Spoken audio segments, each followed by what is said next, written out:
Shalom Bapak Ibu Saudara yang terkasih dalam Tuhan kita Yesus Kristus. Seri pengajaran hari ini Jumat 22 Januari 2021 berjudul Ya Aba, Ya Bapa. Seperti halnya kalau seorang anak memanggil ayahnya dengan sebutan Bapa, kita orang percaya oleh karena Kristus juga dijadikan sebagai anak-anak Allah. Sebagai anak Allah, tentu kita juga berhak memanggil Allah kita dengan sebutan atau panggilan Bapa. Hal itu jelas tertulis dalam Roma 8 ayat 15. Sebab kamu tidak menerima roh perbudakan yang membuat kamu menjadi takut lagi, tetapi kamu telah menerima roh yang menjadikan kamu anak Allah. Oleh roh itu kita berseru, Ya Aba, Ya Bapa. Sangat jelas, oleh karena roh yang kita terima dari Allah, yaitu Roh Kudus, yang akan menuntun kita kepada seluruh kebenaran. Roh kita tidak diperbudak lagi oleh hukum dosa. Sekaligus, roh itu menjadikan kita anak Allah. Oleh karena anak, kita bisa berseru dan memanggil Allah, Ya Bapa, Ya Aba. Itu anugerah yang sangat luar biasa. Mana ada agama, kepercayaan, atau keyakinan yang mengajarkan para umat atau pengikutnya memanggil Allah, ilah atau dewanya dengan panggilan Bapa. Saya kira tidak ada dan tidak akan pernah ada, saudara. Tetapi itulah kekristenan. Maka sering saya katakan, kekristenan itu bukan sekedar agama, melainkan cara atau gaya hidup seperti Yesus. Yesus telah diakui Bapa sendiri sebagai anak, bahkan anak yang berkenan kepadanya.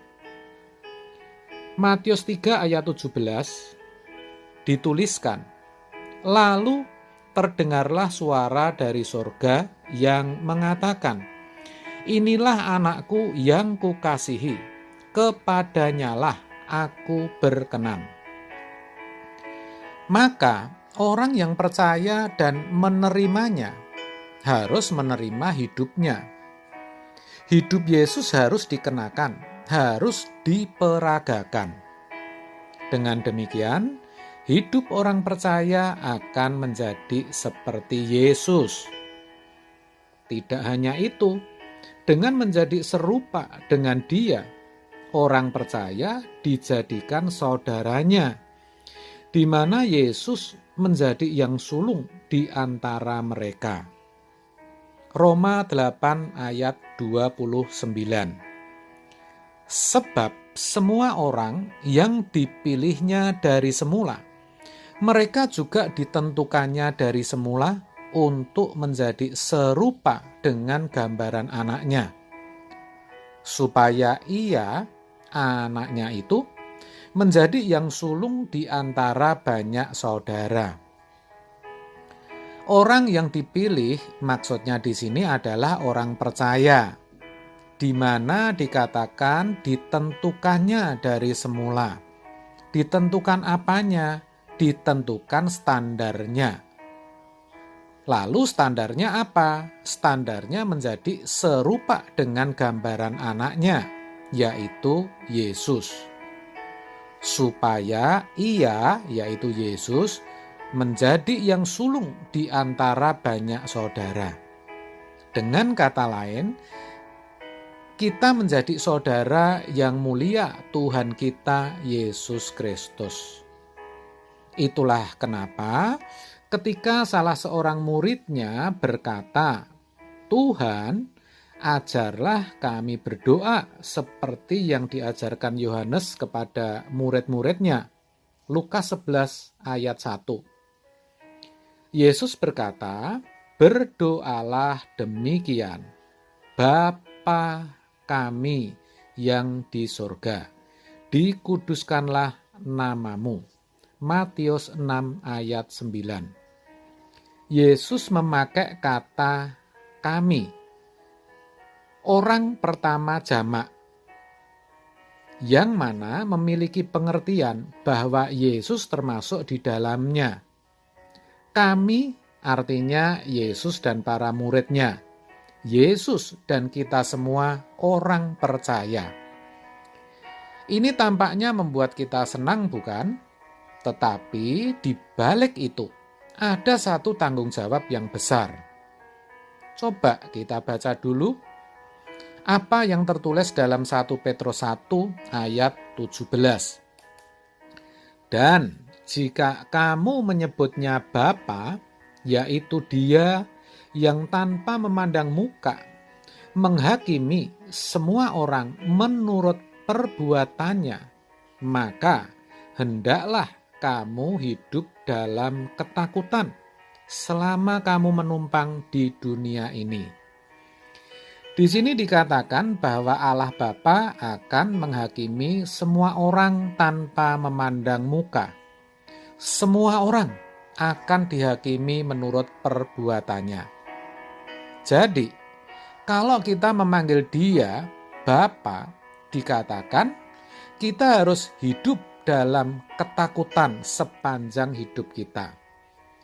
Ketakutan di sini maksudnya menaruh rasa hormat secara patut kepadanya.